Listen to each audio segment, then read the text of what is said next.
Live everywhere. Daily Co's Radio on netrootsradio.com presents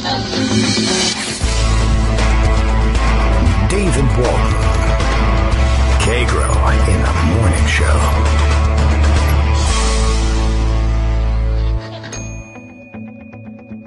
Now, here's David Waldman.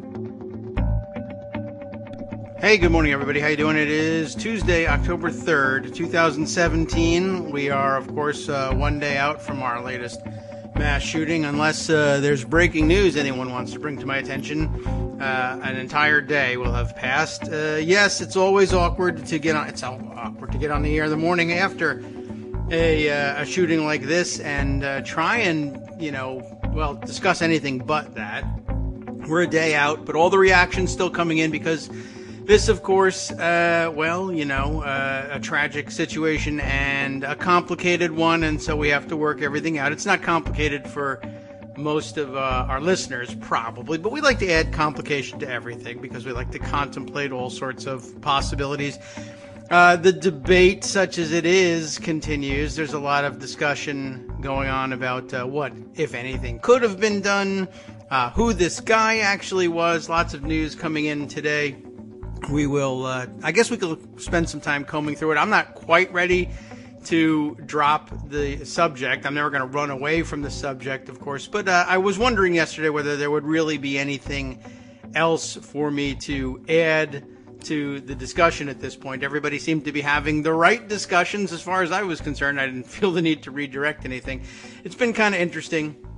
And we got a bunch of things we could round up about it. I know. Well, let me take a look at this thing. I just put this aside, and I saw it yesterday, and I thought, well, does it really need to be remarked upon? And it was this one. There's a couple of reactions we kind of have to deal with today. The one that currently has my eye is a not all that difficult to predict one. Yes, there really were gun enthusiasts and Second Amendment rights extremists, essentially, who looked at yesterday's Las Vegas shooting and said, if only there had been, honestly, if only there had been armed people there, they could have shot back and kept the number of casualties down. This one, of course, it's an extreme case. There's really no way to look at the logistics of this thing and say, sure, armed citizens could have fired back and ended this massacre, not before it started, obviously, but before it got as bad as it did. And it's really not true, obviously. Anybody that takes a really good look at what was going on, you're talking about a guy shooting out of a 32nd floor window from a hotel, a jam-packed, by all indications, resort casino hotel across the street, across a major highway, and, of course, from the middle of a crowd. And there really is that. People are really sharing this, and you may have seen the screen caps of it. We're talking about a guy, I guess, who Kevin D. Williamson. I don't know who that is, and this is a screen cap, so I can't go look at his Twitter bio, and I'm really not interested in looking it up. Tweeting as Kevin NR, although now that makes me want to know, does that mean is he from the National Review? That seems kind of, well, I don't know whether it's fitting or absurd or what. They got some cast of characters over there. Now I'm going to look this up. Kevin NR, is that right? Yeah, he's got a little verified check mark and everything. Ooh, I may have found a backdoor into getting verified, by the way, but I'll talk to you about that later. Yeah, roving correspondent, National Review. Director, William F. Buckley, Jr., Fellowship in Political Journalism. Okay, whatever. This guy is a little bit dumb, I think, on this front. I don't know whether he's intelligent otherwise, but I have reason to doubt it, I guess. Anyway, so there's this exchange that goes on. Kevin Williamson says, I don't know what. He's responding with a So, to Lydia Polgreen, who again I'm not going to bother. I can't look up everybody in for this. Who says, I'm not sure how guns would protect anyone from a shooter 32 stories above. Quite correct. And then repeats, am I incorrect? I'm guessing more than a few folks were carrying, as is their right in Nevada, and that's probably true. Kevin answers, well, you see, gunfire can go both ways. Josh Barrow inserts himself into this one too and says, you want people to fire at a high rise and try to get their shot through a broken window 600 yards away?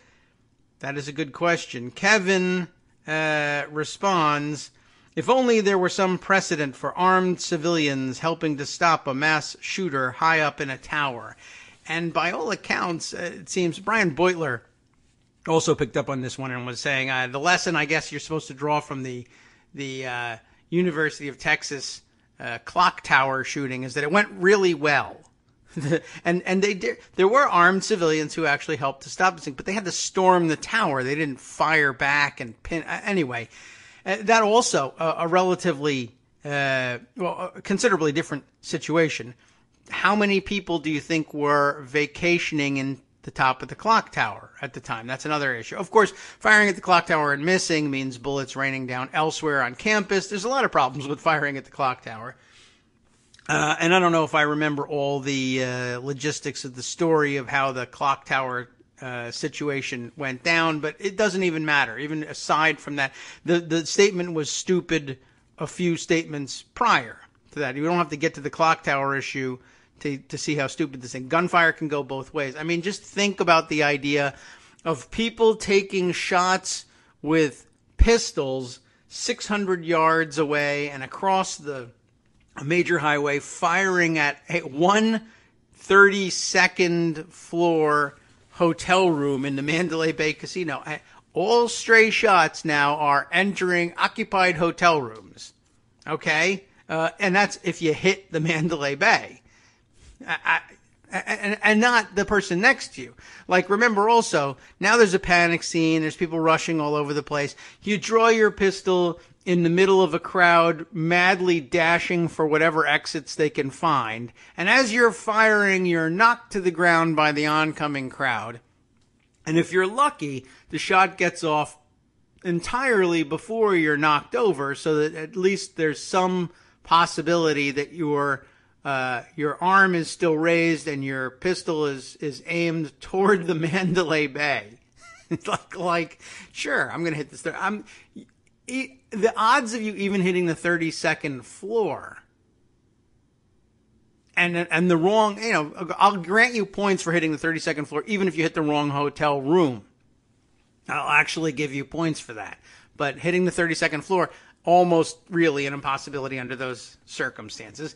But I mean, let's say the crowd moves and runs you over and you're going to the ground while you're firing, and then you shoot 3 people next to you because you got a powerful handgun. There's only what other hope have you got for getting your bullet 600 yards away? And so it goes through 2 or 3 people on your way down, and now you're just shooting. Obviously, people in the crowd would be getting shot.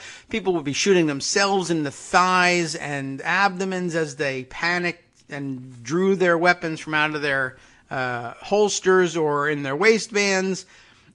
People would get run over, and people would be shooting one another in the crowd for self-defense purposes because that guy was going to run over me, or I thought he was one of the shooters. That was one of the other interesting reactions, brought that up. I think that's kind of amazing. And, I had to tweet just last minute before we began the show that, I'm not surprised, and neither are you. You've been, watching this situation for a long time. You're smart people. That's why you're here.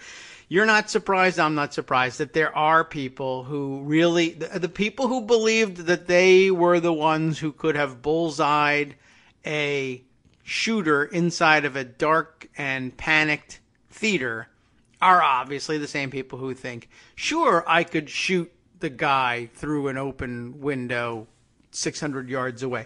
And I don't know, maybe Kevin Williamson was thinking really along the lines of the clock tower shooting, like he was really going to storm the Mandalay Bay. And imagine, I'm sorry I had to even laugh at this, but Imagine the scene of running across the street and like into the Mandalay Bay. And do you know how long it would probably take to get from the concert venue to the front door of the Mandalay Bay? I mean, that's like a 5-minute thing right there. Even if you sprinted, you got to cross this highway, and these are big blocks in Las Vegas. And then you get in there and you're like, which elevator bay should I take? I mean, what floor was that? I counted the windows. I mean, you can't do that either, by the way, by looking at the outside of the Mandalay Bay, which is got that gold tint windows. I challenge any of you to be able to tell, to count up the floors correctly and know which one is which, or to look and see the broken window. Okay, 1, 2, 3, 4, 5, 6. Wait a minute, that's the lobby. 5, 6, 7, 8, 9, 10, 11, 12. Oh, that floor is the laundry. 32. All right, 32nd floor, and then run in, and then you get to the elevator bays, and you're like, okay, this one only goes floors 1 through 17. This one is 18 to 32, and I think this is the elevator bay we need. Up to the top, please, 32, and then run down the hall. And the guy has, of course, as it turns out, he has closed circuit television cameras in the hallways waiting for you to arrive, and then he just shoots you down and kills you outside. And you say, well, the point was, I was going to be great when I got there. That's the real point. And of course, there are police all over the place. There's a police presence at the concert because it's a concert. There's a police presence at Mandalay Bay because they already had that. They got security.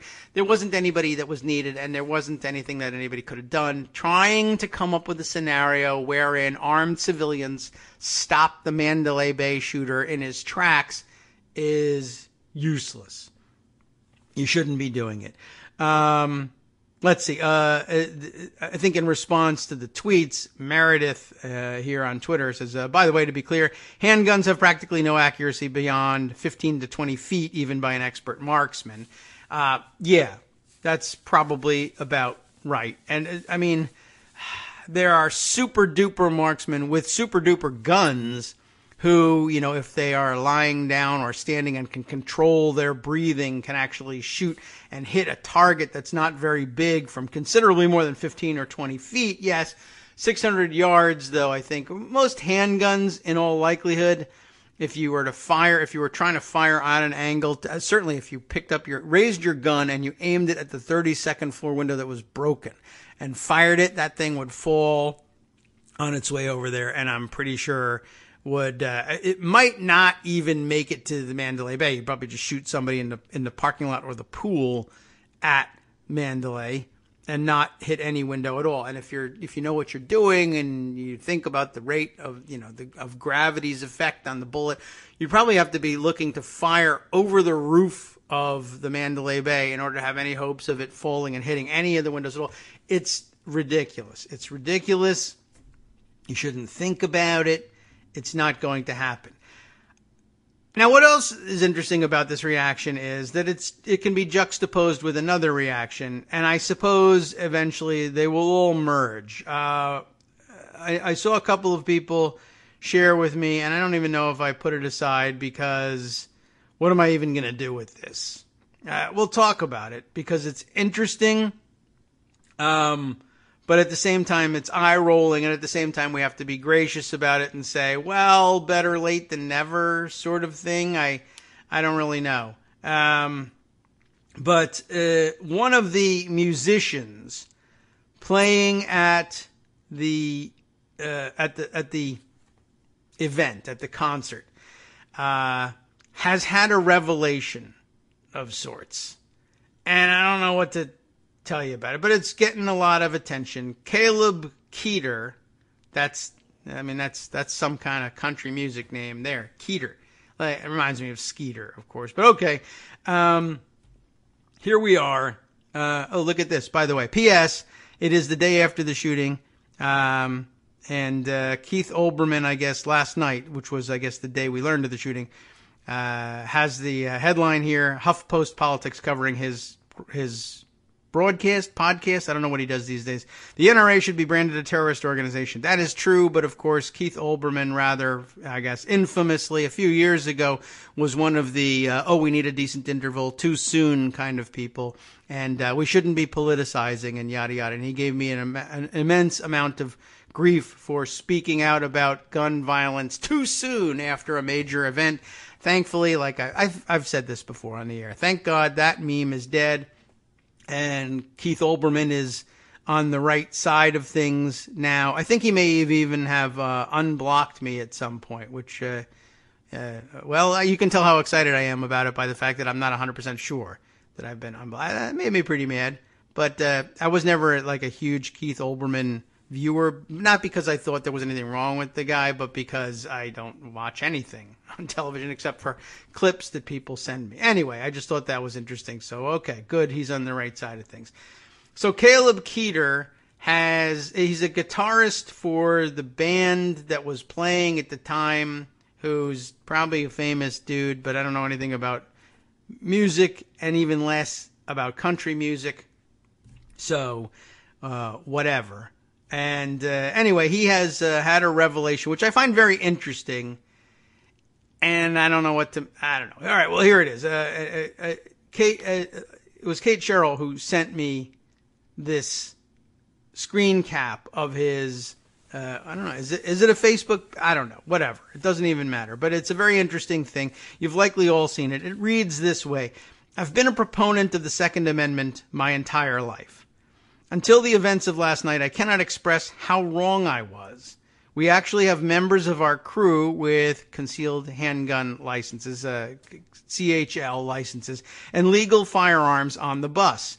They were useless. Which, just to pause for a second, there's going to be a lot of gun enthusiasts who are going to say the same thing and say they were useless, and they were useless because we were required to store them in such and such a way or keep them in a locked glove compartment of our car, and that's why they were useless. Who cares if you have guns somewhere else? And that's a very frequently an excuse for we need to be able to carry everywhere all the time. It's kind of interesting. But he actually goes the other direction.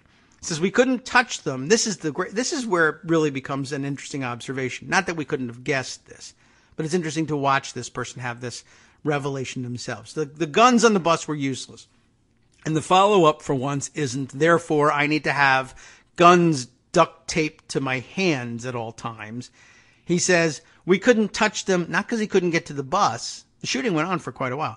We couldn't touch them for fear police might think that we were part of the massacre and shoot us. A small group, or one man, laid waste to a city with dedicated, fearless police officers desperately trying to help because of access to an insane amount of firepower. We are glad that you would have this revelation. And we are glad that you point out that, yeah, if you start shooting back or just draw the weapons, I mean, people think like everything's a movie, like the cops are going to see them and they're like, well, they are aiming towards the 32nd floor, therefore they're trying to help. I mean, quite honestly, if you really wanted a diabolical terrorist plot, like a real honest-to-God bunch of terrorists pulling off an attack like this, dress them in cowboy hats and give them pistols or rifles or whatever. I mean, they won't reach the Mandalay Bay from there. That's probably true. But anyway, imagine it's a little bit closer, and you could plausibly argue that you were trying to kill the shooter up on the 32nd floor, but instead you have 15, 20 people dressed in cowboy hats, so they're supposed to be here, and they're firing randomly through the guest hotel room windows at the Mandalay Bay. And like later, they're like, gee whiz, you can't charge me, I was just trying to help. Dude, you were shooting out the windows of the second floor. You were 30 floors below. I don't know, I mean, if you really wanted to have a scary coordinated terrorist attack for which no one gets charged, but of course then they would be charged because they would find out, they would be like, well, you're brown skinned. I know, but I was wearing a cowboy hat. Yeah, but your name is, Mohammed. There are no Mohammed country music fans who arm themselves with pistols in Nevada simply because everyone else does. You must have been part of a coordinated terrorist plot. It would make an extraordinarily complicated trial, I must say, except they'd probably kill you anyway because you're brown skinned. Anyhow, What a situation that would be. What if you really were genuinely trying to help, but you were a Muslim country music fan? How would they even straighten that? I don't know. That's too complicated. That's not what Caleb's talking about. He's talking about if you were on. This is how complex this stupid thing is. I mean, my whole dumb scenario about being a Muslim American in a cowboy hat and actually trying to help is beside the point. The real point is that it wouldn't be the case that police would come across you diligently aiming your pistol, attempting to hit the 32nd floor. It would be you running off of a bus with a gun in the middle of a crowd, a panicked crowd where a massacre, a gun massacre was taking place, and cops would see you and a gun and not know what to think, and they might shoot you on sight. You wouldn't even get to set up. Well, I was on my way to help. Right now you're just a gunman in the middle of a gun massacre, so they shoot you. That's a good point. And we've heard that point before. And it was it at the which one was it? It was at one of the Pacific Northwestern the college campus shooting. And now I can't bring the name of the campus to mind, but where there were in fact armed students who were saying, "Hey, I can't go get my gun and fight the shooter because we're in lockdown, and if I go running across campus with a gun in my hand, the cops are as likely to shoot me as the real shooter or to think I'm involved or something." And that's absolutely true. But that's not even all contained in this thing. We'll continue on with Caleb's revelation, which the real revelation of which was that one guy had this much firepower, and that's problematic, which is actually a huge turnaround for a Second Amendment enthusiast or, vocal Second Amendment supporter to make. Oh, before I even move to that point, I did see somebody else tweeting. I didn't grab this tweet, but another good point made. Might as well just bring in all the points, even if I can't give out the credit for all the points. Somebody did point out another revelation here missing from Caleb Keeter's revelation, and, to be fair, he had his mind on one aspect of this thing, which was it gives you a little sense of maybe what's going on the street with people of color and police officers, that all of a sudden you realize that there's a pretty serious danger that cops could mistakenly or purposefully shoot you down with no reason other than I saw you and you got me panicked. And that's how the white people get into the situation where, here's your small taste of what it means to be gunned down on sight because of the picture you present to a paranoid police officer. Maybe rightly paranoid, maybe not, but it's one of the few situations in which a white person can find themselves gunned down by cops and have everybody say, "Hey, this is a terrible mistake at best, and an assassination at worst." But I thought that was an interesting observation too. Yeah, it does happen out there, doesn't it? Anyway, again, this is not Caleb's point. Caleb's point, I will get to it. He states, and I'll restate for the purpose of resetting the conversation, a small group, he didn't know which, or one man, laid waste to a city with dedicated, fearless police officers desperately trying to help because of access to an insane amount of firepower. Enough is enough. Writing my parents and the love of my life a goodbye last night, I guess texting them, and a living will, because I felt like I wasn't going to live through the night, was enough for me to realize that this is completely and totally out of hand. The rounds were powerful enough that my crew guys, just standing in close proximity to a victim shot by this effing coward, received shrapnel wounds. I don't know if it necessarily had to be such a high-powered weapon in order to do that, but I think he was using some fairly high-powered weapons. Bullets and shrapnel, that does happen. But it sort of pointed up to him the insane danger posed by bullets being fired, and a lot of them, and at a remarkable rate at that. So that impressed something on me. And he says, "We need gun control." And in all caps, Right, period, now, period. We need gun control right now. My biggest regret, he concludes, is that I stubbornly didn't realize it until my brothers on the road and myself were threatened by it. We are unbelievably fortunate to not be among the number of victims killed or seriously wounded by this maniac. So, upshot of all this, of course, is that he's had this revelation. Hard to know exactly how to feel, but I think mixed feelings are in order here.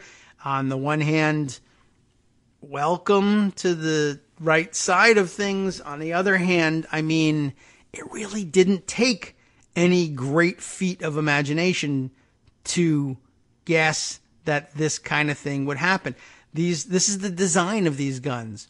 And until yesterday, that was gun porn for you, to talk about the power of these weapons and that they, and the stopping power and debating, look at the gun form debates.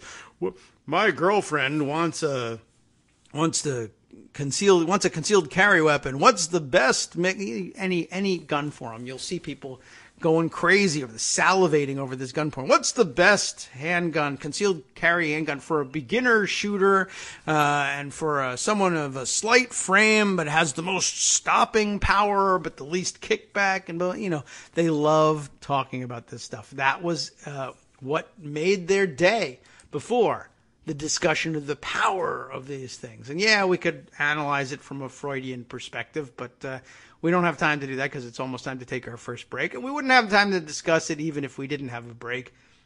It's just, it runs too deep. But this is the hobby for these guys. And now suddenly, oh my God, somebody I know got shot. Or I saw somebody get shot. I saw the real effects of these weapons on real people and realized that all my gun fetishism, all the years I spent on it, wouldn't save me or even give me a fighting chance, which I argued all this time. We'll be back with yet more of this after this first break for station identification.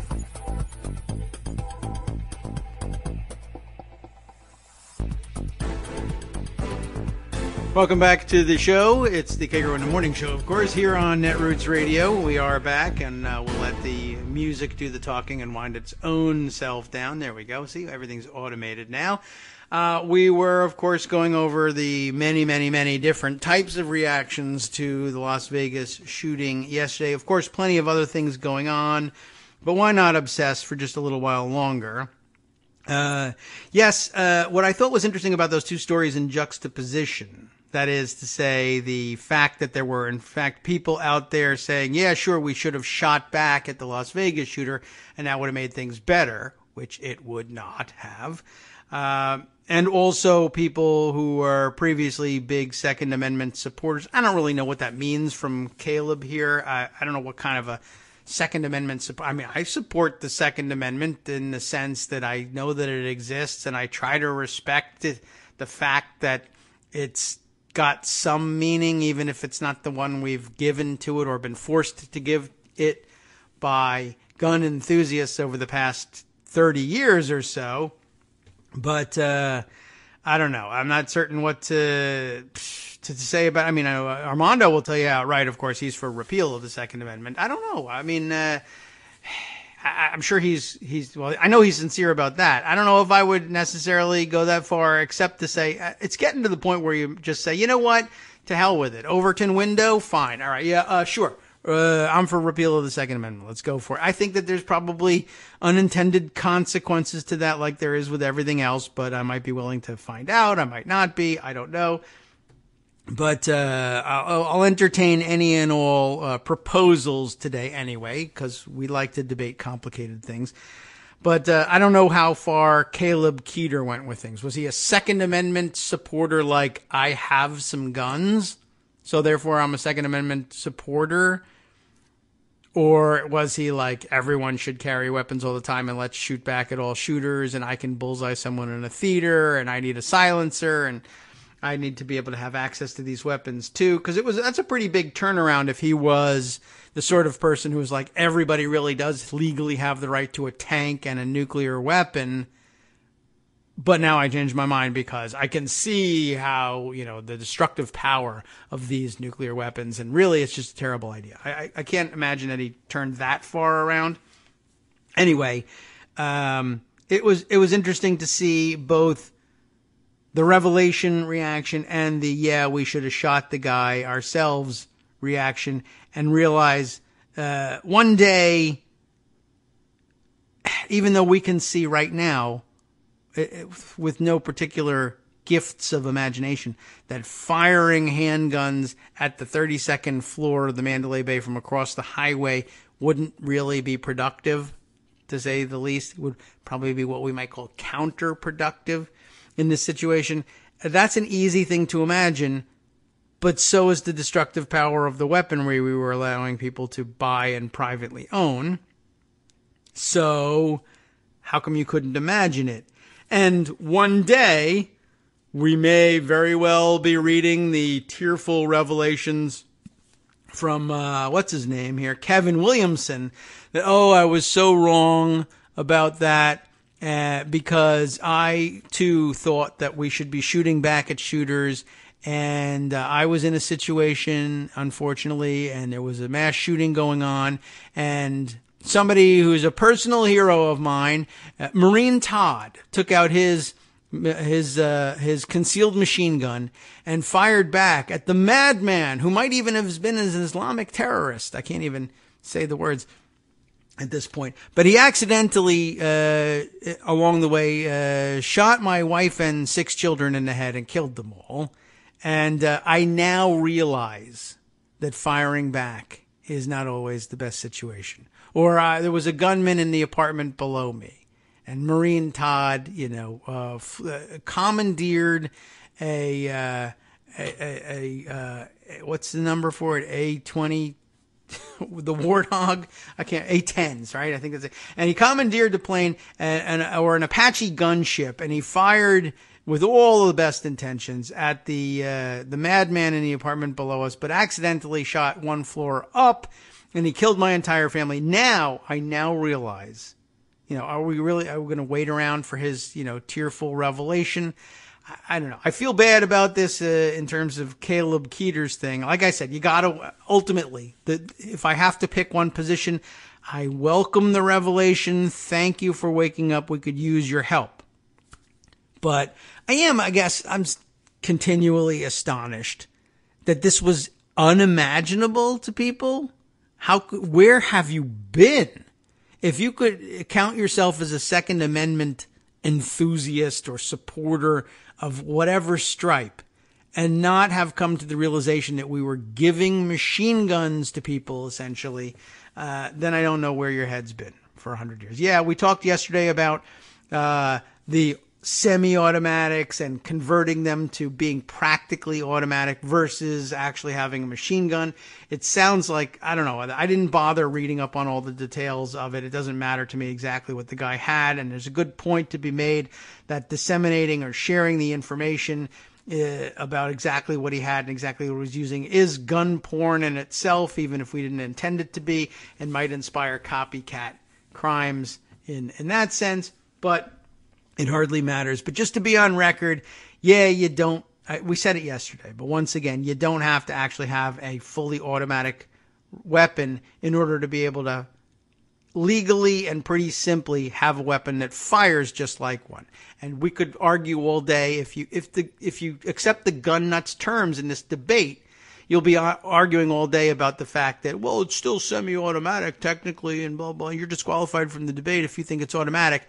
And, it's like, ask anybody in the crowd that the guy fired his bump stock AR into, killing 200 people or whatever the hell the person would do. And ask them if any of them care whether you said clip accidentally. Really? Honest to God, that's really what's on your mind. Anyway, I guess Trump is reacting at this point. I see a tweet, among others who have captured this. This tweet happens to be from Occupy Wall Street. Remember them? They're still out there making demands. I don't know what their demands are, but it doesn't matter. But I guess this is what Trump had to say. Their comment on it, of course, is OMFG. Trump calls Vegas shooting, quote, in many ways a miracle. You know how he speaks about these things. There weren't 3,000 people killed, so it's a miracle. Then vows to look at gun laws, quote, as time goes by. It's a good song, but other than that, no. Of course, the NRA demands that it not be done now. So he's towing the line there, perhaps as time goes on. Steve Bannon is apparently panicked about this. And he says, Axios had this story this morning. Again, I don't read Axios, but I did see their tweet because people I follow retweet a lot of their things. And that's enough for me. Jonathan Swan. Didn't we read Jonathan Swan yesterday? This time he's got Bannon warns, quote, end of everything, unquote, if Trump supports gun controls. And you can imagine what's going on here, and we'll give you the lead so that we can figure it all out. President Trump may say he's a defender of gun ownership rights, but with all the gun control pressure he'll be under after Las Vegas, how do we know he'll resist it, especially after the debt limit deal with Chuck Schumer and Nancy Pelosi and his flirtation with a deal on DACA? Bottom line, Trump's allies, both inside and outside the White House, are mostly sure he'll resist because he owes too much to the NRA and its supporters, but even some of them aren't 100% sure. By the way, I've seen noted in the past couple of days, I believe, and I don't know if I have the links for it on this one, but I think the claim that was being made was that the NRA spent more on this election, more on Trump's election than they have on any other presidential election in history. We've broken all the records. We're so great. And, they thought they were buying a super nut, and they may have, in fact, bought that person. To continue with the Axios piece here, they keep things pretty succinct. What they're saying is the next section here. Since the Las Vegas shooting, we've spoken or texted with more than 20 sources inside and outside the White House, all people who've worked close enough to Trump to have something useful to say, supposedly, about his likely next moves. Most say they can't imagine him doing a Chuck and Nancy deal on gun control. They say that while he bathed in the glowing media coverage after his surprise debt ceiling deal with the Dems, he'd be very reluctant to do anything like that on guns. Some bullet points, no pun intended. He feels closer to the NRA than just about any other outside group. He believes his unnuanced support for the Second Amendment was crucial to his election victory. He's been instinctively allergic to Democrats who argue for gun control in the immediate aftermath of mass shootings. Besides, as former Trump advisor Roger Stone told me, base would go insane and he knows it. I asked Steve Bannon whether he could imagine Trump pivoting to the left on guns after the Las Vegas massacre. Impossible. Will be the end of everything, Bannon texted. Good, I hope it is. When asked whether Trump's base would react worse to this than they would if he supported an immigration amnesty bill, Bannon replied, as hard as it is to believe, actually worse. Why sources too close to Trump think he's unlikely to pivot in any substantial way to gun control. There's the NRA relationship. There's people he talks to haven't heard old views surfacing. In the past, Donald was very pro-gun control on automatic rifles, but I doubt he'll be making an issue out of it this time and pick a fight with the NRA, said a New York-based conservative operative who has advised Trump, perhaps down the road. There's also the base leaving him. His sons, of course, are huge Second Amendment activists, and Don Jr., in fact, has made the legalization of silencers a personal political crusade for himself as well. And then this point at the bottom here, yes, but almost everybody we spoke to hesitated when predicting Trump's next move on guns. Some mentioned his taste for bipartisan deal-making, and one source who has worked closely with Trump thought a deal with the Dems on guns wasn't out of the question, especially as an emotional reaction to the carnage. One possible path that suggested Trump could make a modest concession on gun control to gun control advocates by opposing a controversial bill backed by the NRA to relax restrictions on the silencers. And he could point out my own son is really into this, so I must be genuine on all this. I don't know if it would work. That's the gist of the Axios thing. I kind of was struck by the headline. Bannon warns it's the end of everything if Trump supports gun controls. And I was like, oh no, now I hate the madman theory of politics. Just yesterday we were reading about how Trump and probably Bannon likewise thought it was a great idea to make everybody believe that you were crazy and unpredictable. And gee whiz, all of a sudden, crazy and unpredictable is a bad place to be because I could lose personally. What an interesting day for revelations we're having here. Anyway, that, of course, not nearly all that we have on this and everything else. I'm going to look around. I don't know what else is in pocket on Las Vegas. Probably not much. Most of the action was on Twitter today. And, I mean, what else can we point out? There was the excellent point of Eliza Skinner, who is, a person, a comedian and a writer and a television writer at that. Who commented, by the way, the white dudes who love to tell Muslims that it's their responsibility to fix Islamic extremists had better come out and fix all these white dude shooters. Good point as well. Glad to see it made. Let's see. Can we catch up on anything else? Are there any other issues that we ought to grab from today's discussion? Rebecca Roman's pointing out for us here, in case we missed it, another shootout somewhere here. Let's take a look at it's a Raw story piece. We'll see what's going on. I don't think it's, of the same nature here, but just another story for our Lockdown Nation files here. Children forced to hide in a bathroom during a shootout at a California daycare. Children found hiding inside a bathroom in a Southern California home daycare. A lot of home daycare gun problems out there these days. During a double shooting on Monday. Oh, it's just your routine double shooting. Not a massive attack by a guy with maybe machine guns. And okay. So just another reminder of the daily prevalence of gun violence in our lives. But hey, nothing special. Doesn't even deserve a second look in today's world.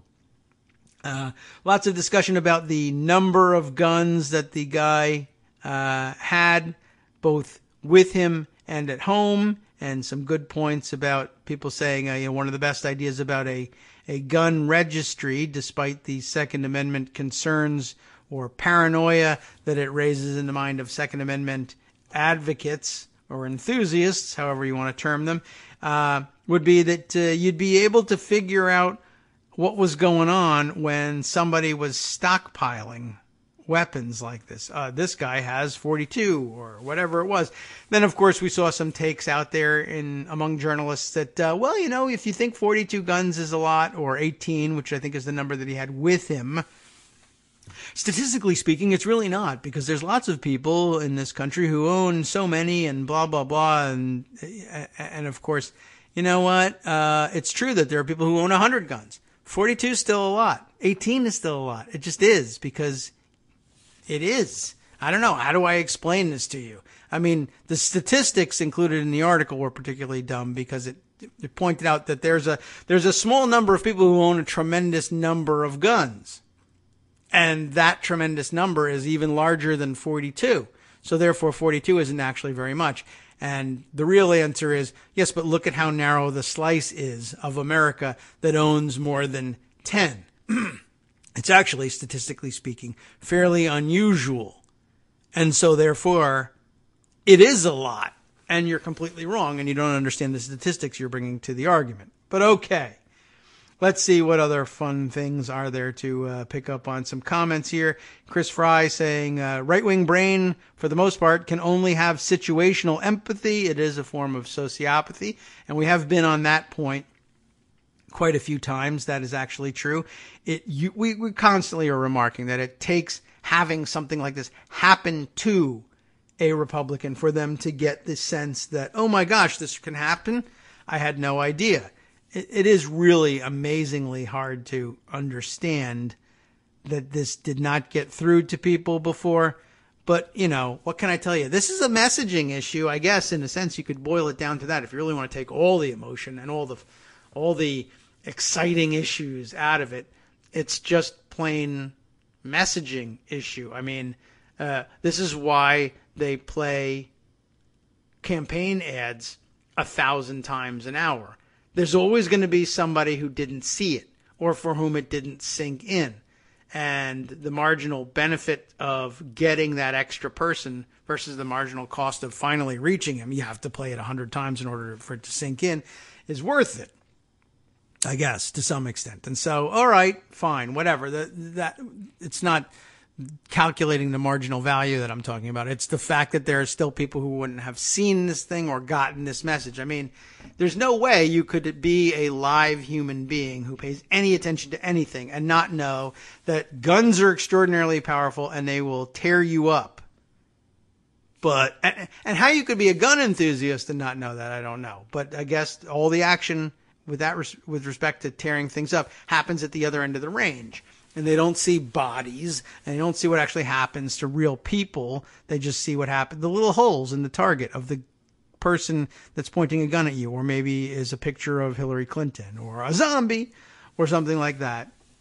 And it's all video games for that guy. But, you know, it still doesn't make any sense because of the amount of time we all know they spend talking about the stopping power and killing power of these weapons. But again, I don't know. In the abstract, it's all porn for them. So what can you do?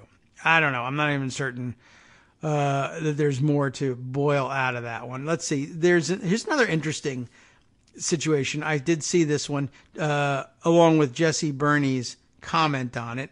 The AP is reporting as breaking news. Brother says Las Vegas shooting was multimillionaire real estate investor. That's a surprise as well. I don't know how to classify this shooter anymore. It's not a Muslim. It's not a black guy. He's not something. But, you know, what do we do with this? I can't figure it out. He's not young. It's not video games that are bothering him. And it's not, I mean, is it economic anxiety? No, he's a multimillionaire real estate investor. Though there is, you know, I suppose there's an argument to be made that those are the most economically anxious people of all. It doesn't make any sense, but, you know, they're constantly whining about, you're removing my incentive to make more money, or you're bankrupting me with your taxes, you're suppressing my innovation, by which I mean my ability to buy and then immediately resell for more these buildings, which are largely untouched by me. It doesn't make any sense, but that's the market for you. I'm arbitraging this stuff, but I'm a genius at it, whatever. So he's a multimillionaire real estate developer. Jesse's comment, of course, we need to jail all multimillionaire real estate investors until we can figure out exactly what's going on. Okay. Funny. True.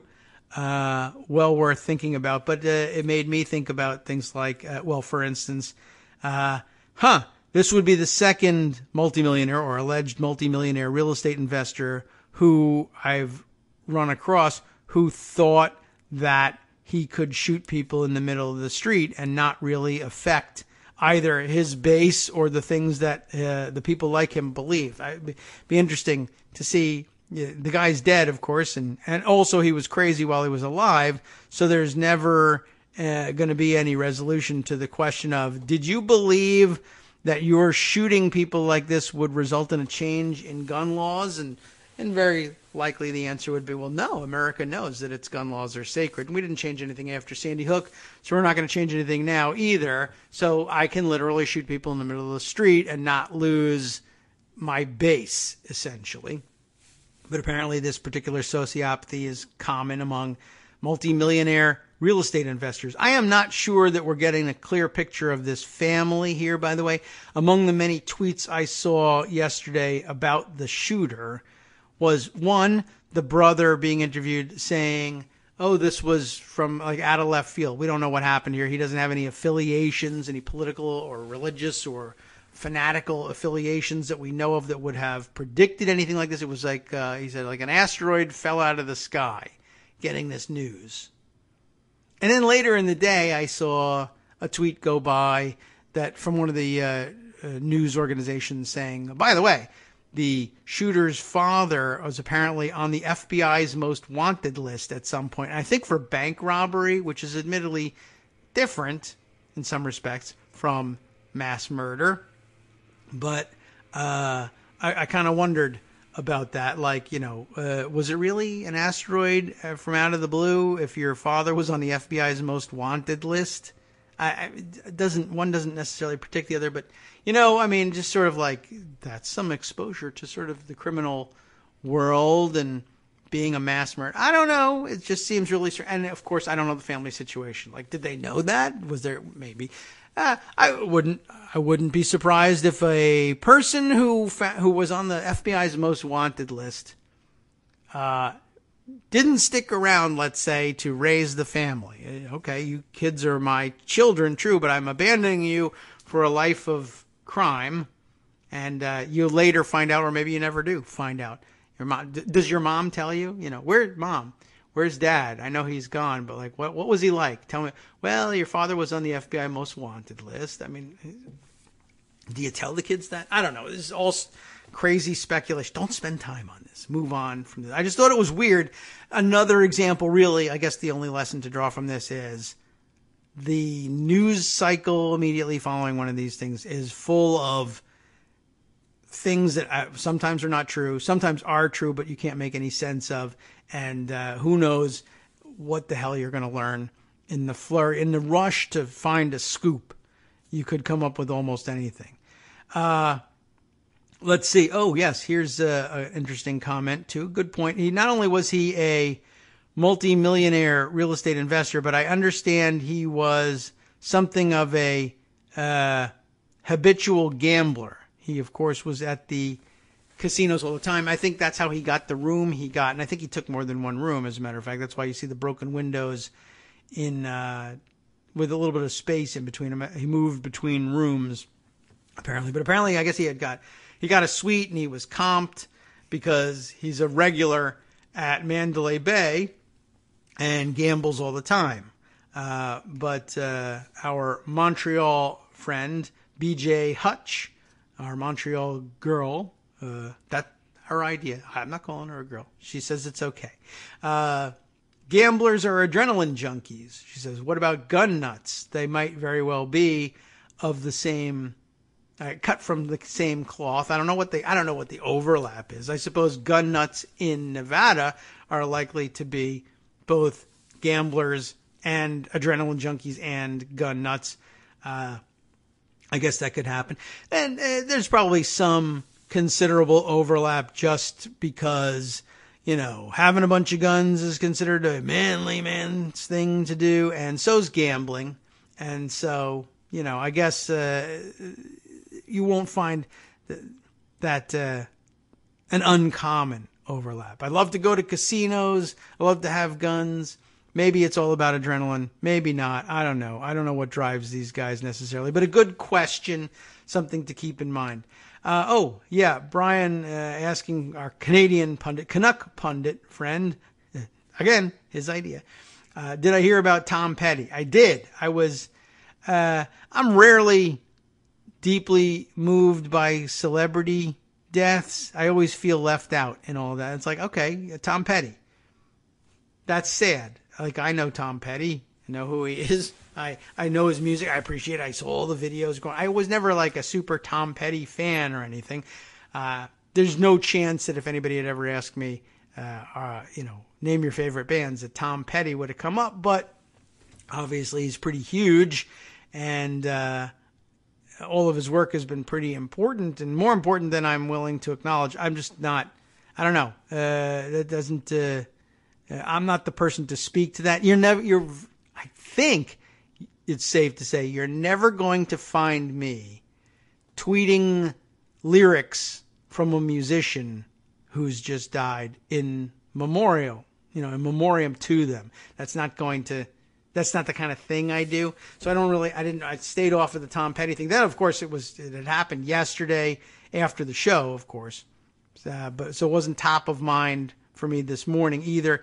But it was a weird day. Like Tom Petty died, then he didn't die, then he died again, and it's easy to understand how that happened. You have a heart attack, and you're on life support, and basically everybody probably concludes that you're going to die. And then they removed him from life support, and maybe he didn't die immediately, and so the report came out. It was premature to report that he had died, but he's probably going to die, and then he did die. It was just a very strange situation. And I don't know, I avoided it mostly because I I'm going to upset Tom Petty fans by not properly paying tribute to Tom Petty. So I didn't. But you brought it up, and now you got me in trouble with the Tom Petty fans. But no, I care. It's not something I don't care about. It's just something I had nothing to say about. But it's a good question. Did I hear about Tom Petty? I did. I felt bad about it. I told my wife via email immediately. She's not a huge Tom Petty fan either, but it's one of those things you want to note. Oh, God, no, Tom Petty. Yeah, so I feel bad about that one, but it's true. I should have brought that up and made note of it. Let's see. What's this one? Patrick Claybon saying, thinking this morning, have you ever seen numbers on accidental gun deaths by race? Wondering how much more likely murder charges are. That's a good question. Is that in response to anything or not? I'm going to put that one aside. Interesting question. Have I ever seen numbers on accidental gun deaths by race? Not like actual stats. I got to put this one aside for answering later via Twitter. But of course, we have discussed in the past the appearance of a difference in the number of times that parents who leave weapons unattended around the home, where children find them and injure themselves with them, are charged. That seems to be based in race. Well, scattershot show this morning, no pun intended, of course, but the events of Las Vegas have turned everything upside down once again, along with the craziness that continues day after day with Trump. We'll be back with more about it after this break for Station ID.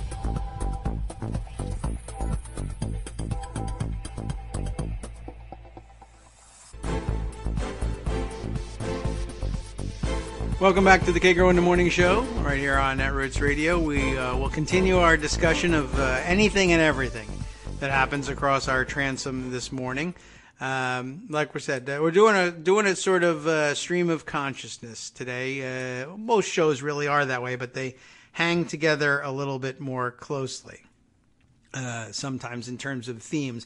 So lots of different directions that we could go in today. Let me check back in on Pocket and see about the other directions that I wanted to go. I don't think we're unless there's something else that comes to mind that I have forgotten about that I'm suddenly reminded of via Twitter or some other thought that occurs to me. I think we've exhausted the fallout of the latest mass shooting for show material today. Anyway. There are many more things still happening on the Trump-Russia front and elsewhere, and I'm trying to think about what's the best way to update you on all of them. Politico had a story yesterday. I don't know if they broke it. Let's take a look at their write-up on it and see if they credit anybody else for it, but we should stay up to date on this one. You will recall from a couple of days ago, of course, when we first heard that Jared Kushner was using private email, and then found out that they were not only using private email, but that Jared and Ivanka were using a private homebrew email server to conduct some of their government business, which would, of course, put them in exactly the same sweet spot as Hillary Clinton, but never mind, because they're not her, and we all know it's about her emails. But at that point, his lawyer insisted, well, look, it's no more than 100, which is not a small number, but no more than 100 emails that we're talking about here. I assure you. Of course, today's headline or yesterday's headline, hundreds, plural, of White House emails sent to third Kushner family account. In other words, not only do they have a homebrew email server of their own, Ivanka and Jared, and not only did, something like 100 emails get sent to or from Jared Kushner's private email account on that homebrew server that had to do with White House business, but as it turns out, hundreds of emails were being sent to an account that I don't even know if it's identified in this article or not, but a third email account associated with Ivanka and Jared's private email domain. That would mean either another person entirely or some other account that is controlled by one or both of them that had multiple hundreds of things on there. And once again, oh gosh, I failed to disclose that I had a private email account. Oh gosh, I forgot to disclose that I had a private email server. Oh gosh, I forgot to disclose that I had another email account on that private homebrew server, which got hundreds of emails there.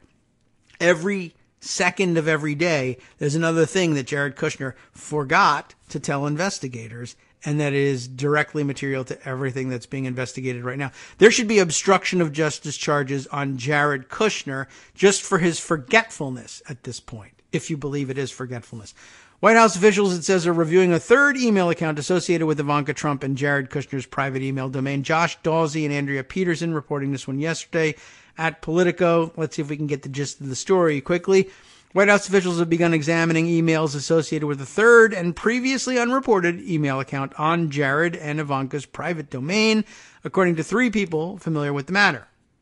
Hundreds of emails have been sent since January from White House addresses to accounts on the Kushner family domain, these people said. Many of those emails went not to Kushner's or Ivanka's personal addresses, but to an account they both had access to and shared with their personal household staff for family scheduling. The emails, which included non-public travel documents, internal schedules, and some official White House materials, were in many cases sent from Ivanka Trump, her assistant Bridges Lamar, and others who work with the couple in the White House. They have assistants because they are, of course, low-level White House functionaries. Lots of special assistants to the president have assistants. No, they don't. They never have. These are the only ones who've got that. The emails to the third account were largely sent from White House accounts, but occasionally came from other private accounts, one of these people said. The existence of additional accounts on the family domain beyond the 2 personal accounts used by Kushner and Ivanka Trump and reported earlier raises new questions about the extent of personal email use by the couple during their time as White House aides. Their use of private email accounts for White House business also raises concerns about the security of potentially sensitive government documents which have been forwarded to private accounts. The family has declined to say what privacy measures have been placed on the domain. None. But a person familiar with the setup said some security measures were taken when it was installed. They didn't tell people the passwords. That's all. Many of the emails came from Ivanka Trump's assistant and included work-related data. According to a person familiar with these exchanges, such messages were sent daily, this person added. They've pretty much been using it since they got here. Kushner set up the new personal domain in December, ijkfamily.com, as he was preparing to accept the senior advisor role in President Donald Trump's administration. Ivanka Trump joined the administration in March, but was corresponding with officials through a private email account before. Politico reported in September that Kushner and Ivanka Trump used their personal emails to conduct some government business. All right.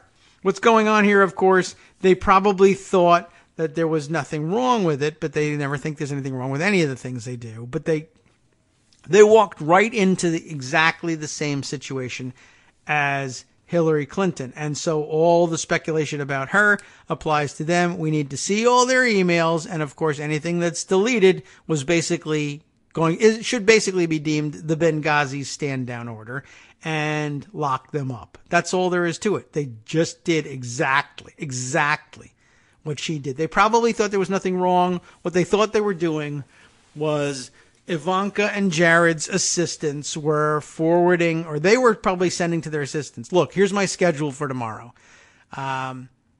Send this to my personal assistant at home who schedules my family stuff. Let them know we're going to be busy at this time, or taking a trip, accompanying the president on a trip during these dates. And so we got to arrange for making sure the kids are taken care of during that. And then, so it seems innocent to them, but in fact, it is a non-public travel schedule that tells people if they are, hacking your system or whatever, they're going to end up with an email that says where the president's going to be at certain times, which is a huge national security problem. But no, it was just about all I wanted to do was let my assistant know that they should buy extra pudding cups for the girl because I don't remember their kids' names, because we're going to be in Germany during the next 5 days and we didn't get to it. It's all very innocent and everything. But, if somebody hacks that domain, then you're doomed because they're going to end up with the president's personal schedule. And why would anyone try to hack the Kushner and Ivanka Trump's personal emails? Because what could you really come up with except exactly that, jackpot. But we didn't intend to give it away to people. We weren't leaking it. I know. You were just putting it out there on your own server. Oh, well, we had security measures. People weren't going to hack it. Really? Well, whatever, man. Nobody ever thinks they're going to get hacked until they get hacked. Just like responsible gun owners are responsible gun owners until they change their mind and become maniacs and murder 59 people and shoot 200 more at a concert. That did come up, by the way. Another stray thought we have to bring back into these things. Other people saying, all these restrictions you're proposing in the wake of the Las Vegas shooting are going to get in the way of responsible, law-abiding gun owners protecting their families. And of course, people are by now very well armed in the response. Yeah, that guy was one of them until he decided to become a murderer yesterday. I mean, he fits all those profiles. He was a totally responsible gun owner right up until then.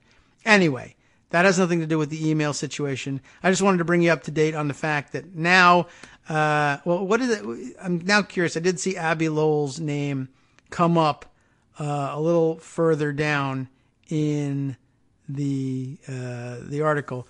In light of Kushner's lawyer, Abby Lowell, said his client, quote, uses his White House email address to conduct White House business, and that Kushner exchanged fewer than 100 emails with the White House colleagues through a personal account. In most cases, those exchanges were initiated by the other party sending a message to Kushner's private account, Lowell said. Meanwhile, the new revelation doesn't render this a nullity, but it does render it once again a very narrow dodge to the issue. Well, my client, what did they say? Exchanged fewer than 100 emails with White House colleagues through the personal account. Meanwhile, several hundred emails were exchanged as between Jared and Ivanka's assistants, both at the White House and at home, via this server and using White House data along with it. And so, Abby Lowell's not wrong. It's just that Abby Lowell was telling a story that would make the client look like there was hardly anything going on, when in fact, whoops, we forgot to disclose that many multiples of the incidents we were willing to cop to actually was what was going on. So there you go. What's this? Yes. Okay. Justice sends me a tweet from Dan Diamond that has a front page of the New York Times 2 years ago today. Gunman attacks Oregon College, 10 reported dead. That was the incident to which I was referring earlier in the show as another one of those situations where there were armed people on hand who likewise said that their guns were useless to them because they were afraid they would be shot by the cops if they responded to the shooting by drawing their own weapons. Okay. Yeah, 2 years ago. Well, okay. We're on a regular pace with these things. Let's see. What other things do I want to bring to everyone's attention with regard to, I don't know, everything. Man, there are so many things to do here. Let's take a look at this one here. Where's I guess one of the other issues that we really need to bring to the fore here is another story, this one from the Washington Post, that puts another dot on our map here. Trump's company had more contact with Russia during campaign, according to documents turned over to investigators. Let's have a brief look at this one. This one involves Michael Cohen again, which is great because I love to see Michael Cohen getting in trouble. Tom Hamburger, Rosalind Holderman, and Adam Entis, the team again on this article. October 2nd, associates of President Trump and his company have turned over documents to federal investigators that reveal 2 previously unreported contacts from Russia during the 2016 campaign, according to people familiar with the matter. In one case, Trump's personal attorney and a business associate exchanged emails weeks before the National Convention, the Republican National Convention, about the lawyer Cohen, possibly traveling to an economic conference in Russia that would be attended by top Russian financial and government leaders, including President Vladimir Putin, according to people familiar with the correspondence. In the other case, the same Trump attorney received a proposal in late 2015 for a Moscow residential project from a company founded by a billionaire who once served in the upper house of the Russian parliament, these people said. Yet another Moscow building project that comes up in the course of the campaign. The previously unreported inquiry marks the second proposal for a Trump-branded Moscow project that was delivered to the company during the presidential campaign and has since come to light. I guess the other one being the Crocus Group's idea for a Moscow Trump Tower, which we discussed, a week or two ago, I guess, and maybe once or twice before that. Cohen declined the invitation to the economic conference, citing the difficulty of attending so close to the GOP convention. And Cohen rejected the Moscow building plan. Nonetheless, the information about the interactions has been provided to congressional committees as well as special counsel Robert Mueller as they investigate whether Trump associates coordinated with Russian efforts to interfere in the U.S. election. All of this according to people familiar with the inquiry. I'm going to start deleting that from my reading. Of course, it's according to people who are familiar with it. That's why it's in the story. Seems like a waste of reading time to me. Details of the communications were turned over by the Trump Organization in August to the White House, defense lawyers, and government investigators, and described to the Washington Post. Though there is no evidence that these Russia-related entreaties resulted in further action, the email communications about them show that Trump's inner circle continued receiving requests from Russians deep into the presidential campaign. After WikiLeaks began to publish emails from the DNC that were widely believed to have been hacked at the direction of Moscow, Trump said on several occasions that he had no financial ties to Russia. In July 2016, he tweeted, "For the record, I have zero investments in Russia." But the new disclosures, you've now figured out for yourself, add to an emerging picture in which Trump's business and campaign were repeatedly contacted by Russians with interests in business and politics. Trump's son, his son-in-law, his campaign chairman, low-level foreign policy advisors, and now Cohen, one of his closest business confidants, all fielded such inquiries in the weeks before or after Trump accepted the nomination. The documents also underscore the Trump company's long-standing interest in doing business in Moscow. He's been trying to do business in Moscow since forever. It has failed, sometimes at his own, because of his own decisions, decided, to not go forward with plans. But the idea that, I have nothing to do with Russia, no business interest there, whatever, obviously belied by all of this. Trying desperately to have business interests there, probably in anticipation of losing the election. But the point is, inveterate liar has lied again. Okay, terrific. Is that a revelation? Not entirely. Okay, one more thing, at least, that I will share with you. I think Rebecca Romans may have sent us this one.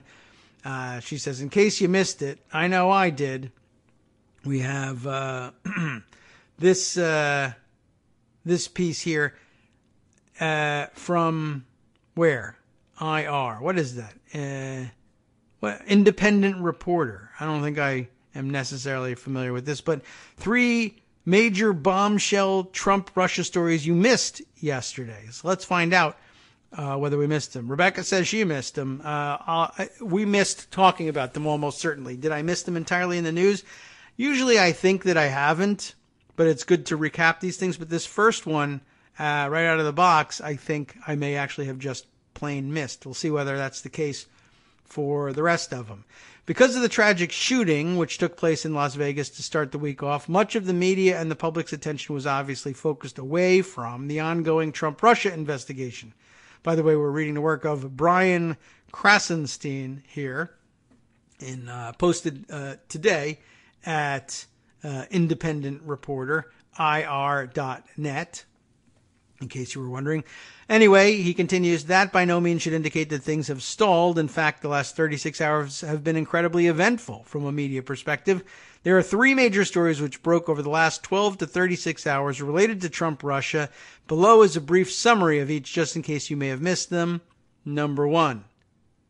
Mueller tasks an advisor with getting ahead of possible preemptive Trump pardons. That is news. Bloomberg is reporting this morning, and it is linked herein. Robert Mueller has tasked one of his key advisors, Michael Dreeben, at trying to get ahead of any possible preemptive pardon that President Trump may decide to use on his campaign staff, administration officials, family members, or even himself. Dreeben is a career government lawyer who has made more than 100 Supreme Court appearances. According to Bloomberg, Dreeben has been tasked with studying past presidential pardons in order to figure out what, if any, limits apply to the president should he decide to begin issuing free passes to those around him. I will take that to be an accurate summary of what's in the Bloomberg article because it's linked. I would like ordinarily to go and read the Bloomberg article for myself, but I think we'll stay with the abbreviated version for now. And if we find any discrepancies, we'll revisit them at a later date. The second of the three issues you may have missed, let's see, the email one. Well, we didn't miss that one. We just read it. But we had missed it to that point, I guess. The third one, new Manafort emails expose quid pro quo with Russia. And I didn't miss that one entirely, but again, we didn't discuss it. And I do have a piece sitting in pocket about that one. Although I must admit that I was ready to read you the piece I have in pocket, which is from The Atlantic and titled, "Did Manafort Use Trump to Curry Favor with a Putin Ally?" This is from, like I said, from The Atlantic. Julia Ioffe and Franklin Foer on this one, written yesterday. I was ready to cite the title and say, yeah, of course. Didn't we learn that the other day? Wasn't that the point of this? And I read a second article on it on the air the other day, and then realized after reading the second article on Manafort and Deripaska and the idea that he was trying to offer him the briefings either as some kind of make good or, in his twisted version, some way of making himself whole about this. Both Deripaska and Manafort apparently feel aggrieved and that they were cheated in this deal, and both accuse the other, I guess, of stealing money in the deal. I'm amazed that could possibly happen, but why? I don't know why I'm amazed by that. But yeah, I thought that we had gotten to the point where we understood why Manafort was offering these briefings. There was something that he felt was wrong about the outstanding and unresolved relationship with Deripaska here. So I thought that this Atlantic piece was just going to reiterate what we had learned. But then I realized that we didn't read the second of the two Manafort articles that I had set aside that was more explicit, I thought, in laying out what the deal likely really was. And now I'm trying to kind of scroll back and see if I can find that one, but I'm not certain that it's going to make itself immediately apparent. And I think it was because I may have put aside someone's tweet on it, and the way Pocket presented it to me wasn't entirely clear that the tweet was about Manafort and the Deripaska situation. But yeah, now I have difficulty coming up with this one again. But I think it had been more explicit in saying, yeah, he was trying to set right some sort of deficiency in their accounts, so to speak. Well, let me scroll slowly on my way back to this, but maybe the easiest way of summarizing it would be to just read on with this piece here. Let me just check a few of these. Nah, that wasn't it. Of these Pocket issues items to see. Oh, yes, there we are. There's the one I had in mind, a Business Insider piece. Let me open that one up and see if I can't figuring out what's exactly is going on here. Well, okay. Where were we with this last bit then? I forget where we left off. Anyway, we just read that one. So, okay. So here's the Atlantic's piece here from yesterday was, begins this way. On the evening of April 11th, 2016, 2 weeks after Donald Trump hired the political consultant Paul Manafort to lead his campaign's efforts to wrangle Republican delegates, Manafort emailed his old lieutenant Konstantin Kilimnik, who had worked for him for a decade in the Ukrainian capital of Kiev. "I assume you have shown our friends my media coverage, right?" Manafort wrote. "Absolutely," Kilimnik responded a few hours later from Kiev. "Every article." "How do we use to get whole?" Manafort asks. "Has OVD operation seen?" Has OVD operation seen? Operations seen? According to a source close to Manafort, the initials OVD refer to Oleg Vladimirovich Deripaska, a Russian oligarch and one of Russia's richest men. The source also confirmed that one of the individuals repeatedly mentioned in the email exchange as an intermediary to Deripaska is an aide to the oligarch. The emails were provided to The Atlantic on condition of anonymity, part of a trove of documents turned over by lawyers from Trump's presidential campaign to investigators. A source close to Manafort confirmed their authenticity. Excerpts first reported by the Washington Post, but the full text of these exchanges provided to The Atlantic shows that Manafort attempted to leverage his leadership role in the Trump campaign to curry favor with Deripaska, who is, of course, close to Putin. Manafort was deeply in debt and did not earn a salary from the Trump campaign. Seems like an awfully dumb thing to do for a person who's deeply in debt, to take a very valuable, very lucrative position like taking charge of the Trump campaign and saying, "I'll do it for free." That's one of the most suspect things in the Trump-Russia story, I would say.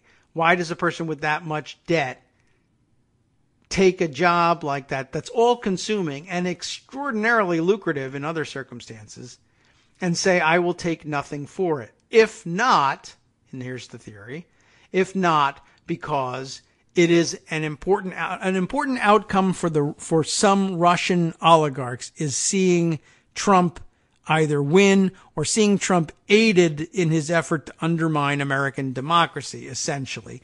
And it would make creditors in Russia happy if Manafort, who's the debtor in this situation, were to do their political bidding for free. They would consider that to be payment in full.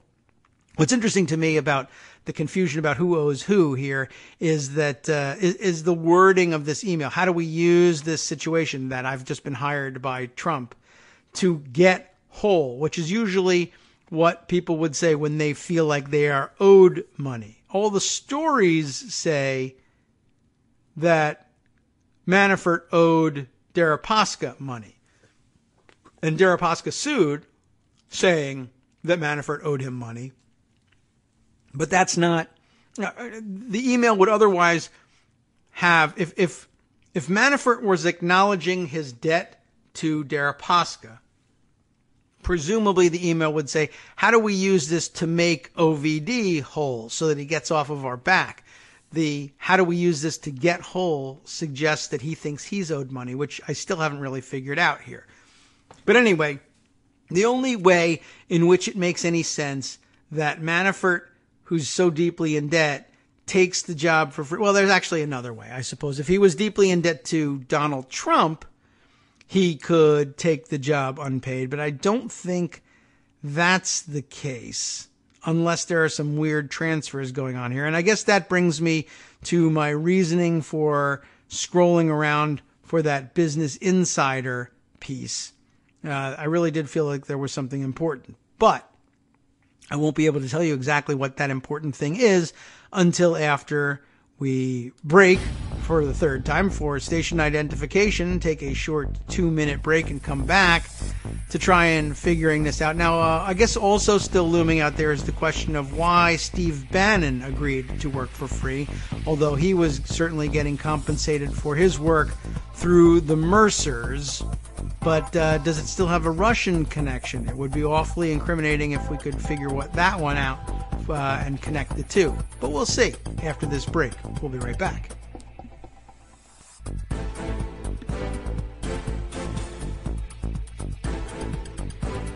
We are now back with the Kagro in the Morning Show here on Netroots Radio, winding things up for the end of the day with our last break.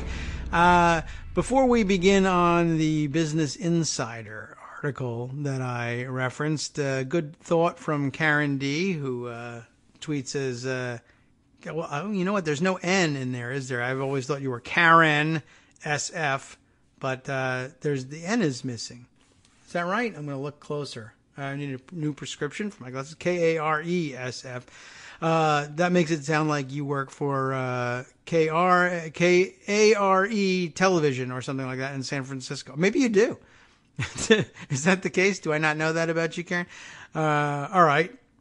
Well, I mean, I guess do people just call you Car for short, dropping that enormous second syllable, saving so much time. But this is a good thought here. The thing that makes me, or rather Karen, suspicious about the Manafort debt scenario is that it exonerates Trump to a degree. I guess there's a follow-up here. Seen in this light and combined with the Mercer-Bannon info, it all looks like a happy confluence of coincidence Trump had no real part of. And you know what? We do need to prepare for that possibility because Trump is a dotard, and the idea that he could put this whole thing together as a coherent approach to running for president, we probably shouldn't be surprised that he's not really capable of doing something like this. And it doesn't necessarily it might exonerate him personally. It wouldn't make very much difference if the plot to install him as president were still even as nefarious as Mercer and Bannon and the Russians' idea. They may very well be the case.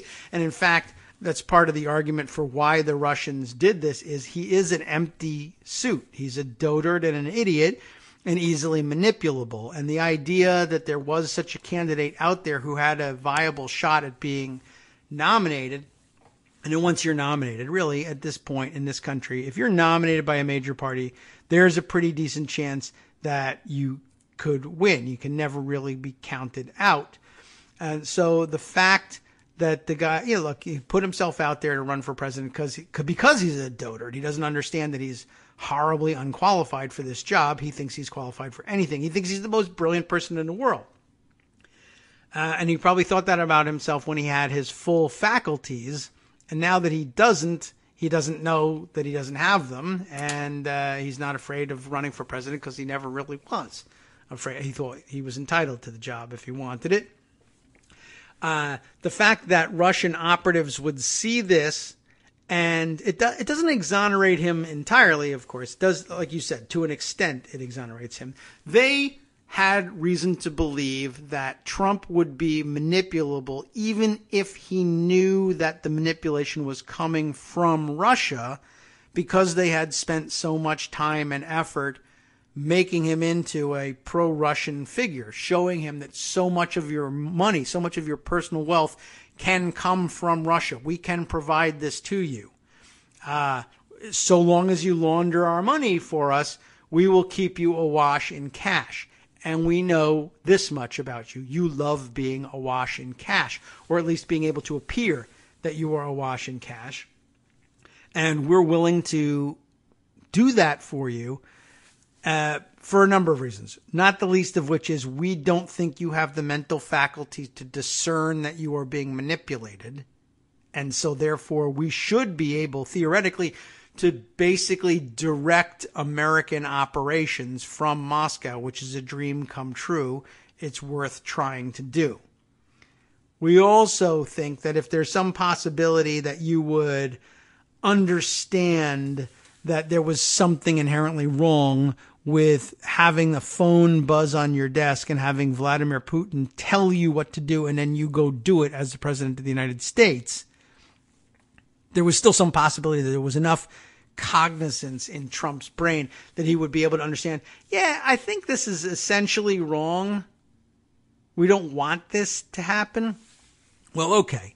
So the best approach in that situation would be for us to wash that through advisors. We want in place around the dotard Donald Trump advisors who are fully recognizable as Americans and who speak English, but who we can manipulate more directly, either because they don't give a crap that their instructions are coming from Russia, or we have them over a barrel through blackmail, compromise, debt, what have you. Or they don't think they're being directed by the Russian government because they're being directed. It's still being coerced, but they're being coerced by private individuals like Deripaska, who may or may not have come to understand are just extensions of the Russian system of government. But whether they do or not, we have them in a compromised position, and we think we can manipulate Manafort enough so that he will work. He will put his remaining mental faculties to work on the project of presenting our directives to Trump as American-made, American-originated policy with considered policy positions. And he will then say yes to it because a trusted advisor tells me it's good for America. And he's such an idiot that he doesn't ask any further questions. But if he did ask further questions, it would actually be okay to tell this particular American president, sure, the idea originates in Russia, but among private citizens with whom you do lots and lots of business, not because the government of Russia is dictating terms to the government of the great United States of America, leader of the free world, who nobody tells what to do. That's how he reconciles these two impossible concepts in his mind, to the extent that he does anything in his mind, between the greatness of America and the suckiness of everyone else in the world, essentially. But he still has some remnant recollection of the days when Russia was the Soviet Union and the evil empire, and I'm sure that rings some bells in his head. He is, after all, stuck in the 80s.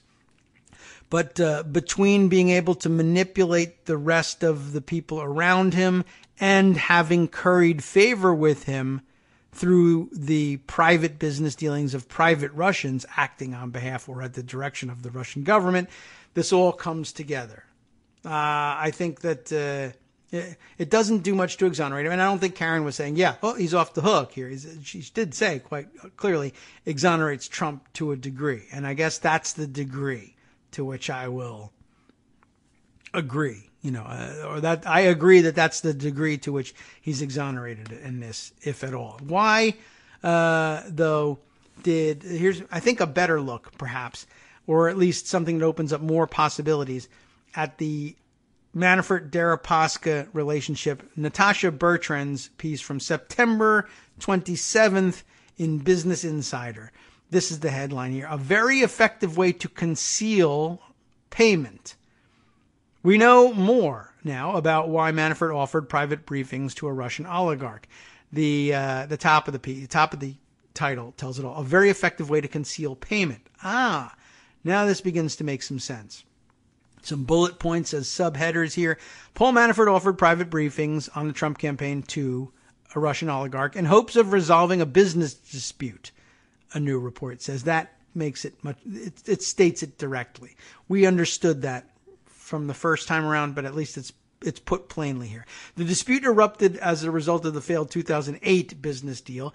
Manafort's representatives say the offer of private briefings never materialized, so you can't ding us for it. It's just conspiracy to commit, as opposed to actually committing this crime. Former Trump campaign chair Paul Manafort offered private briefings to Oleg Deripaska. We got that. In hopes of resolving a years-long business dispute. Sources told Bloomberg on Wednesday, it was a while back, of course, the dispute stemmed from the failed business deal pursued in 2008 involving a Ukrainian TV company called Black Sea Cable. Remember that one? Legal complaints filed by Deripaska's representatives in the Cayman Islands in 2014 said he gave Manafort $19 million to invest in the company, but the project fell through and Manafort all but disappeared without paying Deripaska back. Deripaska's representatives were openly accusing Manafort of fraud and pledging to recover the money from him as recently as early 2016, according to the Associated Press. But they reportedly backed off the accusation shortly after Manafort joined the campaign in spring. Why would they have backed off? That's very interesting. See, Deripaska, if he was simply a private businessman who had been ripped off of $19 million, probably ordinarily would have said, how can I leverage this new high-profile position with a campaign that's been nominated for president here? How can I leverage that to get paid back? In other words, most businessmen, I think, would probably look at this and say, Manafort just got this extraordinarily lucrative contract, or what should be an extraordinarily lucrative contract. And Trump, who's supposedly a billionaire, should be paying him handsomely to manage this amazingly rare opportunity. So I could get paid back here. And in fact, I should probably leverage getting some of this money by saying, or either going to the press and talking, or through whatever means, letting Manafort know, listen, you're going to lose this extraordinarily lucrative contract if I get word to the press or perhaps privately to Donald Trump that you've stolen all this money from me. The idea that a story would break that Trump hired a guy to manage his campaign who had embezzled $19 million would be extraordinarily embarrassing, and a normal candidate would fire you on the spot. You'll be out all the money that he's paying you. Right? So normally that would be pretty lucrative. But for some reason it's not. He's not being paid for this thing. So maybe he doesn't care. But what if the situation is, look, Vladimir Putin wants very much for this empty-headed dotard to be elected president of the United States, if for no other reason than to undermine the stability of the United States. So, as a favor to Vladimir Putin, it turns out I am owed $19 million by the guy just hired to manage that campaign. What if I were able to leverage the debt and say, I'll forgive some or all of the debt if you give me secret, private, classified briefings on what's going on inside of this campaign, and later, if he were to win the presidency, give me secret information that I can pass on to Vladimir Putin. Vladimir Putin will make it worth my while to forgive the $19 million of debt. You'll be off the hook. You win. I'll be in great with Putin. I win. And as a billionaire, I can afford to sit out the $19 million thing too. And Putin will make it worth my while. I'll make more than $19 million off of my relationship with Putin if I can get this deal made. However, the big wrinkle in all this is apparently Deripaska never pursues it because, well, probably because the briefings aren't worth it. Manafort is a dummy and Trump is an idiot, and they probably didn't really care. Don't tell me what's going on. I want the relationship to go the other way. I'm not interested in you telling me what you think the campaign should or will be doing in the United States. I'm interested in me dictating to you what you should be doing. And then all of a sudden, by the way, very close in proximity, very close in time to all this, poof, the platform at the Republican National Convention on intervention, Russian intervention in Ukraine, gets stood on its head for no particular reason. And nothing else changes. What a strange situation. Anyway, let's take a look at the rest of this article here. Scott Olson, a recently retired FBI agent who spent years in the Bureau's counterintelligence division, said the offer would have been a counterintelligence flag. That is to say, the offer of private briefings to Deripaska. By doing so, he shows not only a willingness to give out campaign information he received in confidence, but also an intent to earn personal income by selling the briefings, Olson said. The routine briefings excuse is not convincing because he is providing campaign information in exchange for money he will pocket, or actually, in fact, debt forgiveness. That's basically the same as income, at least as between Manafort and Deripaska. He would consider it to be so. Spokespeople for both Manafort and Deripaska have insisted that the private briefings never actually materialized, but if he did offer privileged campaign information in exchange for debt cancellation, Olson said. That would have raised several red flags for U.S. intelligence officials. First, of course, is his willingness to disclose confidential information for personal gain. Second, and of more concern, is debt cancellation is much harder to track than payment. Payments leave a paper trail. Debt forgiveness does not. It is a very effective way to conceal transfer of value and is another CI flag. More broadly, Manafort's apparent readiness to trade information for financial gain would have made it easy for Russian entities to infiltrate and influence the campaign, said CIA veteran Glenn Carl, and of course the presidency as well. But no one expected that to happen at that point. Just through Manafort alone, the campaign and Trump were penetrated by Russian intelligence operations. Carl wrote in an email.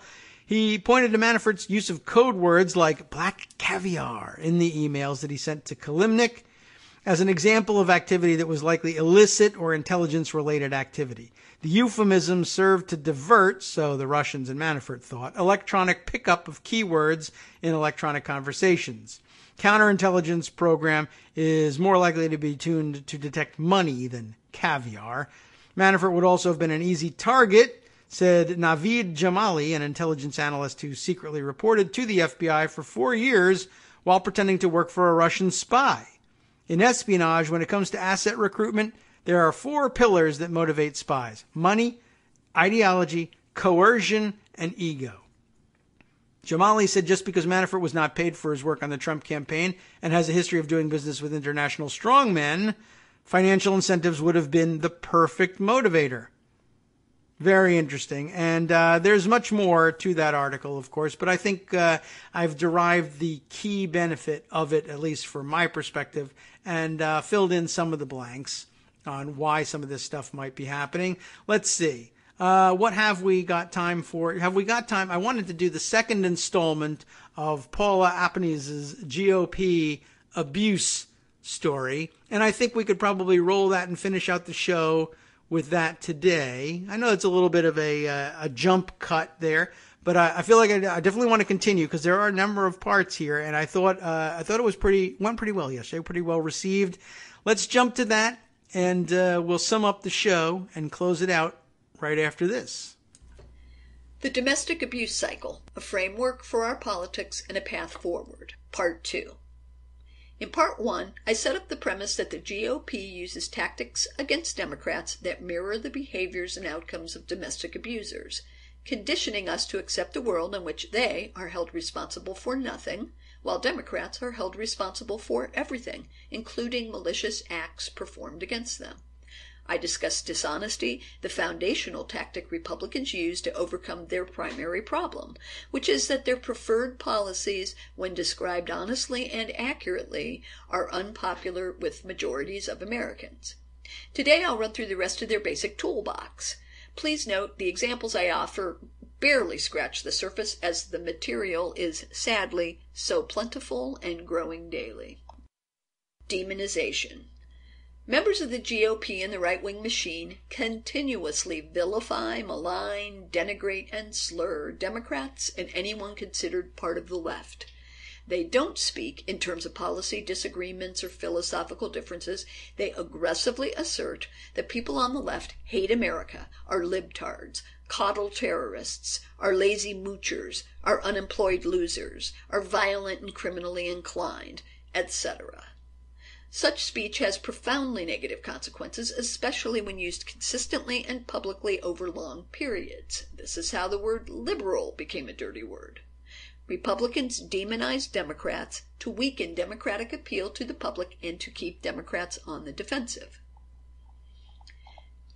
Disrespect and dehumanization. Elizabeth Warren is interrupted and silenced when speaking on the floor of the Senate. Kamala Harris is interrupted and silenced when questioning witnesses at committee hearings. Throughout the Republican universe, dehumanizing, racist, sexist, anti-immigrant, and anti-LGBTQ invective and behavior is tolerated and even encouraged. Much of the Republican platform is geared towards limiting the rights of women, people of color, non-Christian, and non-straight Americans. Republicans automatically respect only white male Christians. All others are offered provisional respect at best, and often none at all. Donald Trump's support of overt white supremacists helped publicize the more covert support held by many GOP leaders and functionaries. Republicans disrespect and dehumanize Democrats to make policies that harm Democratic constituencies, and, I think a lot of Republicans, more palatable to other Republicans.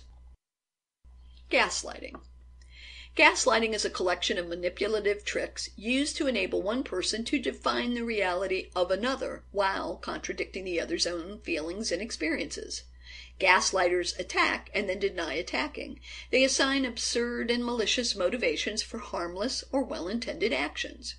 Gaslighters tell you what you're feeling, but their assessments are deliberately false. Similarly, Republicans continually accuse Democrats of supporting positions and activities for offensive and ridiculous reasons. According to Republicans, Democrats support Planned Parenthood because they enjoy dismembering live babies. You remember the doctored anti-Planned Parenthood video. Democrats clamber over homeless veterans to help Syrian refugees. Democrats want to ban Christianity because they hate God. Republicans gaslight to keep Democrats on the defensive and to prevent honest political debate. Investigations. Republicans love to convene investigations. First, they make an accusation, then they begin investigating it. This means their quarries, Democrats, will have to lawyer up and spend time and money defending themselves. It's a form of harassment that they use because they can. Ken Starr spent millions and millions of dollars investigating the Clintons in order to unearth Monica Lewinsky. Think about Acorn, if you remember it. And then fast forward to the Benghazi investigations, all of them, all concluding the same thing, that there was no criminal or professional misconduct, no intent to mislead. Even now, while Republicans excuse Donald Trump's possible crimes, some threaten to reopen investigations featuring President Obama or Hillary Clinton. Why? Because such investigations distract from harm being done by Republicans in real time, because accusations tarnish the accused, even when the accused is found innocent. Republicans use investigations to harass and defame Democrats. Voter suppression. In states, redistricting, gerrymandering, and voter suppression tactics keep Republicans in office in the face of voter dissatisfaction. Federally, the GOP wants to defund the U.S. Election Assistance Commission. Currently, Jeff Sessions' Department of Justice is backing voter purges in states. Simultaneously, Chris Kobach has been invited through the thoroughly dishonest Presidential Advisory Commission on Election Integrity to take his Kansas-based voter suppression efforts nationwide. Republicans use positional powers to forcibly maintain control. Opposition suppression. Wisconsin Governor Scott Walker and the Republican-controlled legislature there overturned laws and rules that limited their powers. North Carolina Republican legislators have made several attempts to disempower Democratic Governor Roy Cooper. Republicans have passed laws limiting protest activity. Congressional Republicans bar Democrats from their town halls. Republicans use positional powers to quell legitimate opposition. Intimidation and violence. Republican leaders and media figures have uttered threats against Democrats and Democratic constituents. They consort with groups who threaten and attack Democrats. Hate crimes have shot up since Trump's election. Newly minted Congressman Gianforte attacked a reporter. Democrats involved in resistance actions are threatened online. In Iowa, a Democratic challenger to Representative Steve King dropped out due to death threats. In Syracuse, New York, a Democratic mayoral candidate dropped out after being threatened and stalked. Donald Trump encourages violence against protesters, against reporters, and he refused to condemn Nazis and white supremacists after Charlottesville. While a handful of Republicans were moved to respond publicly to Charlottesville, most went underground. Republicans use threats, intimidation, and violence to subdue opposition. Domestic abuse situations typically morph gradually from a romantic to an abusive dynamic. Usually, battering commences after a buildup characterized by escalating verbal abuse and controlling behavior, which conditions the victim to endure rather than escape. Similarly, I think the Republican abuse playbook has grown, gradually and organically, evolving as different tactics were tried by different individuals and groups and found to be effective. But the result is plain. Years of unchecked Republican abuse has generated a set of norms, granting Republicans broad license to use tactics against Democrats that would have been unthinkable a few decades ago. In Part 3, I will discuss Democratic responses to Republican abuse. Thanks again, Paula, for bringing us the second installment of that. It's about time for us to close out the show. And let's see, before we entirely close out and hand things over to the guys on the after show, there are a few things that we probably should quickly catch up on. One, on language issues. I think well taken point here from... oh, look at this. From, is this Coke Tweet? That's the name we're looking at here. Let's see. I'm not sure of the affiliations, but a great point nonetheless being made at CNN, basically directing their language point to them as, hey, CNN, stop using the term snapped to describe a man who, in Las Vegas shooter we're talking about here, meticulously loaded hundreds of rounds of ammunition and then deliberately selected an elevated firing position. Absolutely the case. This is not a split-second decision, and he decided a long time ago not to be a responsible gun owner anymore. The decision may have come upon him suddenly, but snapping... probably not. Okay, let's see. What other interesting things have we to sum up on here? Here we go. Breaking news. And I've caught this one here. Justin Hendricks actually caught this one from Shannon Watts.